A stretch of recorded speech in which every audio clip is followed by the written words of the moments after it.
दोस्तों, आज हम बात करेंगे साल 1983 में आई फिल्म हीरो के बारे में। इस फिल्म से फिल्म के हीरो और हीरोइन की किस्मत के दरवाजे हिंदी फिल्म इंडस्ट्री ने खोल दिए। नमस्कार दोस्तों, आप सुन रहे हैं फिल्मी किस्से फैजी के साथ। अगर आप हमारे चैनल पर नए हैं तो हमारे चैनल को सब्सक्राइब जरूर कीजिए और हाँ, बेल आइकन को प्रेस कीजिए ताकि हर नई वीडियो की नोटिफिकेशन आप तक समय पर पहुंच सके। चलिए बढ़ते हैं आगे। मुक्ता आर्ट्स के बैनर तले बनी इस फिल्म के निर्माता और निर्देशक सुभाष घई साहब थे। इस फिल्म की कहानी को लिखा सुभाष घई और राम केलकर जी ने और म्यूजिक से सजाया लक्ष्मीकांत प्यारेलाल की जोड़ी ने। दोस्तों, जितनी मजेदार ये फिल्म रही उतनी ही मजेदार इस फिल्म के बनने की कहानी रही, या यूं कहें कि हीरो और हीरोइन की तलाश के लिए सुभाष घई साहब की जद्दोजहद रही। दरअसल सुभाष घई साहब पहले इस फिल्म को दक्षिण भारतीय फिल्मों के सुपरस्टार कमल हसन के साथ बनाना चाहते थे और फिल्म का नाम सोचा था संगीत। लेकिन 1981 में फिल्म क्रोधी ने कुछ खास कमाल नहीं दिखाया और दूसरी ओर कमल हसन की एक दूजे के लिए सुपरहिट हो गई।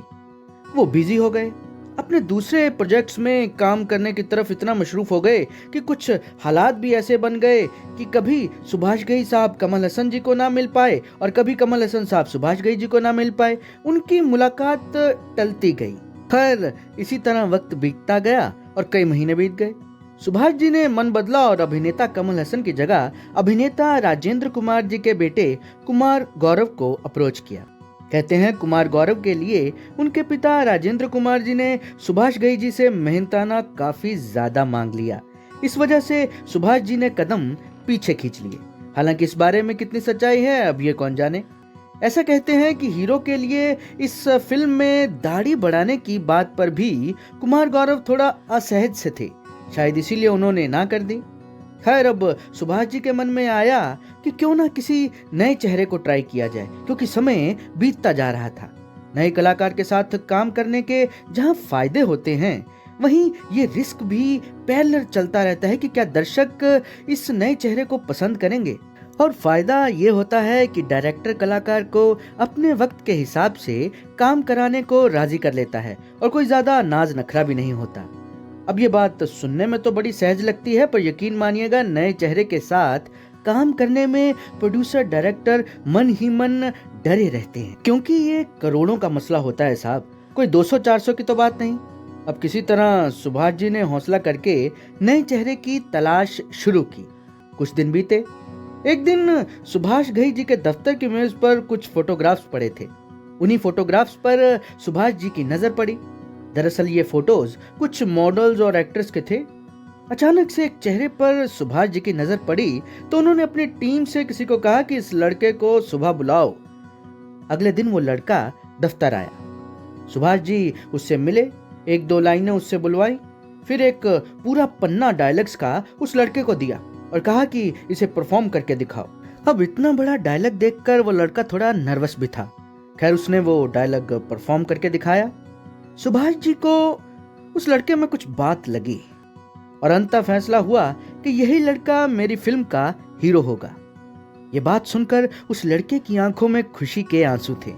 उस लड़के ने कहा कि सर, मैं आपको बता दूं कि मैं देव साहब की फिल्म स्वामी दादा में एक छोटा सा रोल, एक गुंडे का रोल कर चुका हूं और आप मुझे हीरो का रोल ऑफर कर रहे हैं। आप इतना बड़ा रिस्क क्यों ले रहे हैं? इस पर सुभाष जी ने कहा कि उसकी चिंता तुम मत करो भाई, वो सब तुम हम पर छोड़ दो, बस हमें तुम्हारा बेस्ट चाहिए, पूरी जान लगा देना। और हुआ भी यही दोस्तों। अब तक तो आप जान ही चुके होंगे कि ये लड़का कौन है।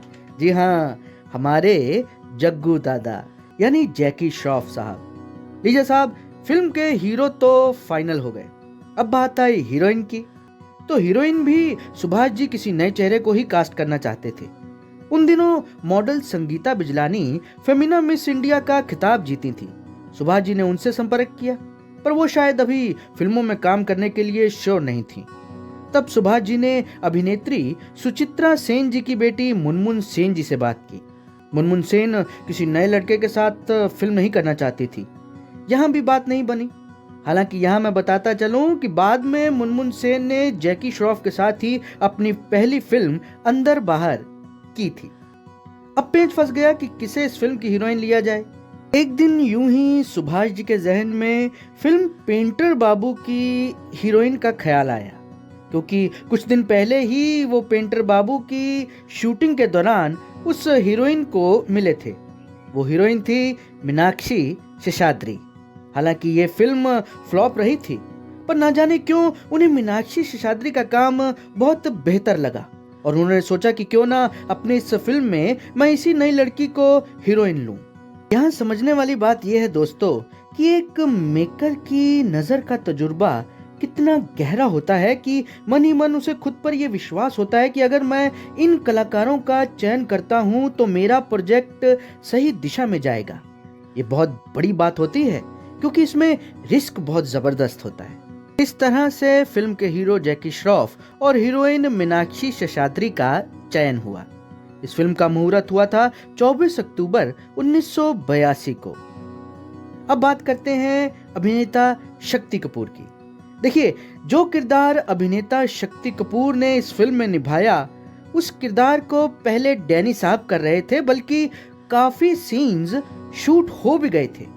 लेकिन कहते हैं कि कुछ कॉमिक सीन्स को फिल्माने को लेकर डैनी साहब ने इतराज जताया। उन्होंने कहा कि मैं इस तरह के हल्के और ओछे सीन्स नहीं करूंगा। सुभाष जी को डैनी जी का ये इतराज कुछ अच्छा नहीं लगा।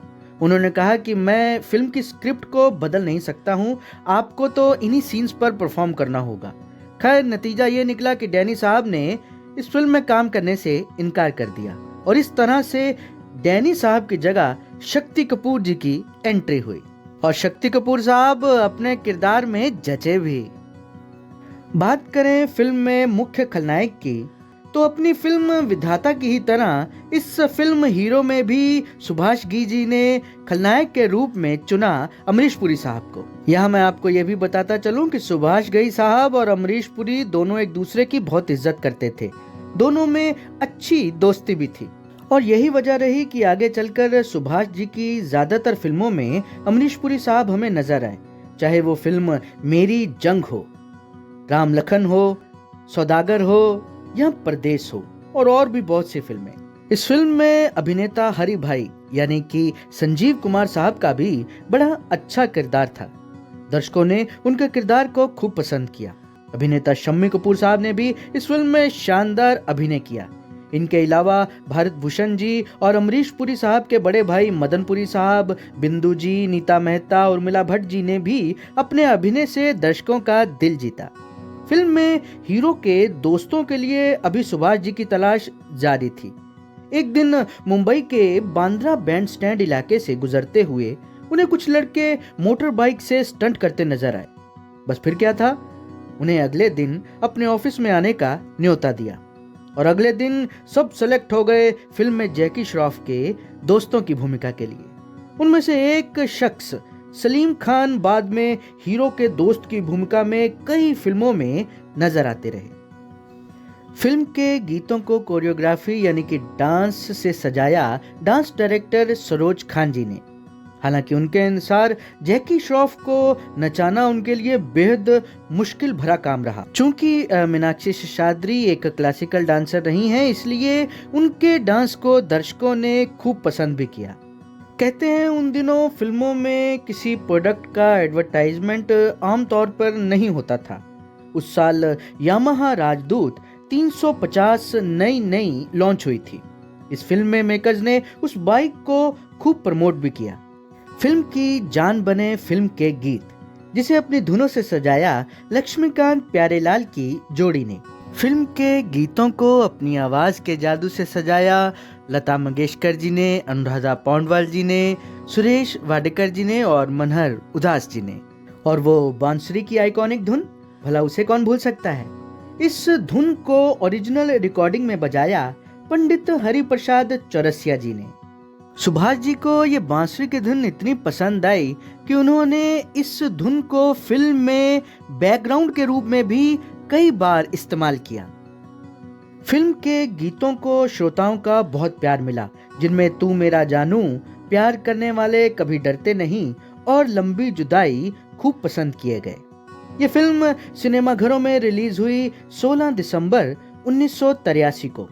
हालांकि शुरुआत में ये फिल्म थोड़ी धीमे रही, पर कुछ ही दिनों में इस फिल्म ने रफ्तार पकड़नी शुरू की और एक जबरदस्त सुपरहिट फिल्म साबित हुई। 2.5 से 3 करोड़ में बनी इस फिल्म ने लगभग 6-6.5 करोड़ का बिजनेस किया। 1983 की ये हिट फिल्मों की श्रेणी में तीसरे नंबर पर रही। पहले नंबर पर रही फिल्म कुली, दूसरे नंबर पर बेताब और तीसरे नंबर पर फिल्म हीरो। फिल्म हीरो ने अभिनेता जैकी श्रॉफ और अभिनेत्री मीनाक्षी शेषाद्री को स्टार बना दिया। तो दोस्तों, ये थी फिल्म हीरो से जुड़ी कुछ दिलचस्प बातें। आपको ये वीडियो कैसी लगी हमें कमेंट सेक्शन में जरूर बताइएगा। आप सुन रहे हैं फिल्मी किस्से फैजी के साथ। कोई राय, कोई मशवरा या किसी भी किस्म का कोई सुझाव हो हमारे चैनल के लिए तो हमें ज़रूर कमेंट सेक्शन में लिखें। हम आपके उन सुझावों का तहे दिल से इंतज़ार कर रहे हैं। धन्यवाद। शब बखैर।